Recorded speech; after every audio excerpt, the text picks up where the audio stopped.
एक छोटा सा शब्द है ना। सुनने में कितना मामूली लगता है ना? लेकिन आज हम समझेंगे कि कैसे यही छोटा सा शब्द किसी की भी जिंदगी को पूरी तरह से बदलने की ताकत रखता है। तो चलिए एक सीधे से सवाल से ही शुरू करते हैं। जरा सोचिए, किसी की भी जिंदगी की सबसे बड़ी प्रॉब्लम आखिर क्या हो सकती है? और इसका जवाब थोड़ा अजीब लग सकता है। वो प्रॉब्लम है ना नहीं कह पाना। हाँ, यही वो आदत है जिसकी वजह से अक्सर लोग किसी की कीमत नहीं समझ पाते। तो चलिए इस बात को ना एक कहानी से समझते हैं। देखते हैं कि ये जो हमेशा हाँ कहने की आदत है, ये आखिर हमें ले कहाँ जाती है। ये कहानी है एक लड़के की, और हो सकता है ये कहानी हम में से बहुतों की हो। एक ऐसा लड़का जो भाई सबके लिए हर वक्त बस हाजिर रहता था। दोस्तों को मदद चाहिए तो वो कहता था हाँ। परिवार को कोई काम आ पड़ा, जवाब था हाँ। ऑफिस में कोई एक्स्ट्रा जिम्मेदारी मिली, हाँ बिल्कुल। मतलब ऐसा लगता था मानो उसकी डिक्शनरी में ना शब्द था ही नहीं, किसी ने हटा ही दिया हो। लेकिन हर हाँ की ना एक कीमत होती है, और इस लड़के को ये कीमत बहुत भारी पड़ने वाली थी। चलिए देखते हैं कैसे। अब देखिए, गलती उस लड़के की भी नहीं थी। वो तो बस एक अच्छा इंसान बनना चाहता था, है ना? सबकी मदद करना चाहता था। पर हुआ क्या? हकीकत तो कुछ और ही निकली। धीरे धीरे लोगों ने उसे फॉर ग्रांटेड लेना शुरू कर दिया। उसका इस्तेमाल होने लगा। और नतीजा? खैर, नतीजा तो बिल्कुल साफ था।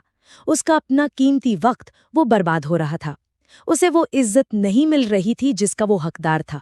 उसे सिर्फ तब याद किया जाता था जब किसी को कोई काम होता था, बस जैसे कोई काम आने वाली चीज हो। लेकिन फिर कहानी में एक मोड़ आया। एक ऐसा दिन जब सब कुछ बदलने वाला था। एक ऐसा पल जब उस लड़के को एहसास हुआ कि बस अब और नहीं। उसने ना अपने आसपास देखना शुरू किया और एक बात पर गौर किया कि जो लोग अपनी सीमाएं जानते थे, जो जरूरत पड़ने पर आसानी से ना कह पाते थे, अरे लोग तो उनकी ज्यादा इज्जत करते थे, उनकी वैल्यू ज्यादा थी।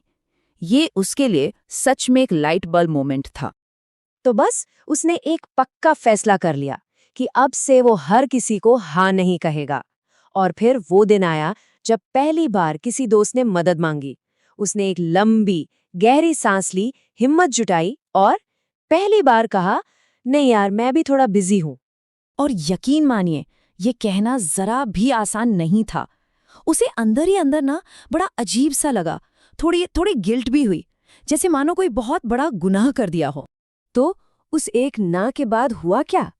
क्या दुनिया खत्म हो गई? जैसा उसे डर था, क्या सारे दोस्त नाराज हो गए? क्या हुआ आखिर? अरे बिल्कुल नहीं, बल्कि हुआ तो इसका ठीक उल्टा। कुछ ही दिनों के अंदर लोगों से ज्यादा इज्जत से बात करने लगे। वो जो फालतू के डिस्टर्बेंस थे वो बंद हो गए, और सबसे जरूरी बात, लोगों ने उसके वक्त की कीमत समझनी शुरू कर दी। लेकिन सवाल तो ये उठता है कि ऐसा हुआ क्यों? मतलब एक छोटे से ना शब्द में आखिर इतनी ताकत आई कहाँ से? जवाब बहुत ही सिंपल है, क्योंकि वो अब दुर्लभ हो गया था, यानी कि रेयर। देखिए, ये तो सीधी सी बात है, जो चीज हर वक्त हर किसी के लिए आसानी से मौजूद हो, लोग उसकी कीमत भूल ही जाते हैं। और इसी एक चीज में इस पूरी कहानी का सार छिपा है, एक बहुत ही पावरफुल प्रिंसिपल में। इसे कहते हैं दुर्लभता का सिद्धांत, या जिसे हम स्केर्सिटी प्रिंसिपल भी कहते हैं। और ये सिद्धांत बहुत साफ साफ कहता है कि जो इंसान हर किसी के लिए हर वक्त अवेलेबल रहता है, उसकी वैल्यू धीरे धीरे कम हो ही जाती है।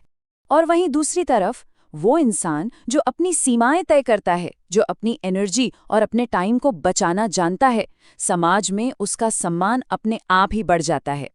तो इस पूरी कहानी से, इस पूरे प्रिंसिपल से हमें क्या सीखने को मिलता है? बस यही कि हर किसी को हर बात पर हाँ कहने से पहले एक पल रुककर सोचना बहुत जरूरी है। तो एक बात हमेशा याद रखनी चाहिए, ना कहना कोई स्वार्थ या कमजोरी नहीं है। ये तो अपनी कीमत पहचानने की, अपने वक्त और अपनी एनर्जी की इज्जत करने की सबसे बड़ी निशानी है। और असल में यही इंसान की असली ताकत है।